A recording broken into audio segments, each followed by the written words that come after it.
Mike, 3-2, heartbreaking loss. What are your initial thoughts after that? I think sometimes in football you don't get what you deserve, to be honest, which I thought for sort of 80% of that game, I thought we were the better team. I thought we knocked it about, varied it up, short and long game.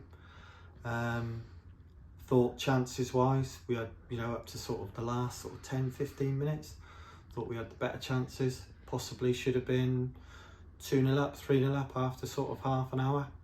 Obviously you don't take those chances, you're going to get pay for that. But I think overall really pleased that we put a good performance in. Obviously very disappointed that we didn't get those precious points that we want, or a point, but gives you a bit of heart going forward when they play that well, because that's against a team that obviously their budget is unbelievable.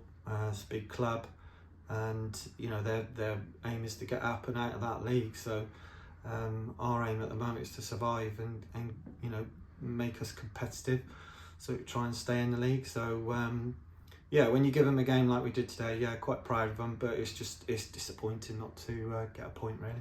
Yeah, in terms of result-wise, it probably wasn't the greatest in terms of the league form, but performance-wise, as you mentioned, do you reckon that's a really big step in the right direction? Yeah, I think so, because it gives you a bit of heart, a bit of confidence. Things that we said that had happened, thought Cisse for them is a great player. I thought Louis McGrory dealt with him reasonably well for most of the game. Had to come off with the cramp. Again, we've got lads. I know they've got a couple that have got flus and colds. We have as well. A couple of injuries. Anks has done well to play, considering the injury that he had a couple of days ago.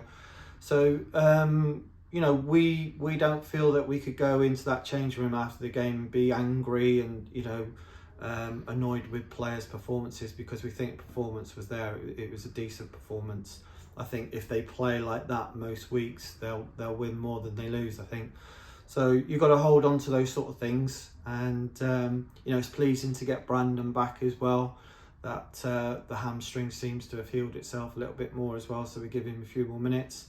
Pleasing to give Will some minutes as well, Will Richards.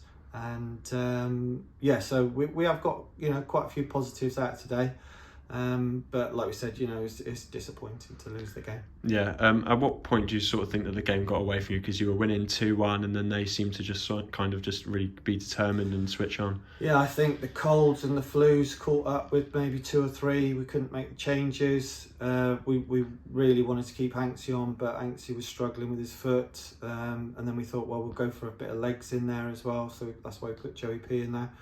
And for us, just to lay a glove on him in that last 10 minutes didn't really do it, to be honest, because for the rest of the the sort of 80 minutes before that, I just thought we were the better team, and I thought we deserved to be 2-1 ahead, if I'm honest.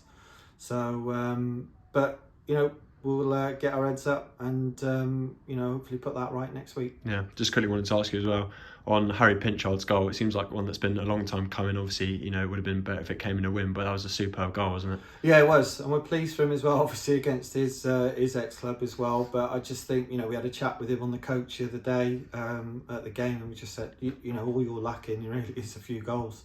And I think that if we could get him up the pitch a little bit more, and he's running with the ball and taking people on, then he will get us chances like that as well. Tremendous sort of physical effort for him to nick the ball and then go ahead and keep a cool, calm head to score was brilliant, I thought.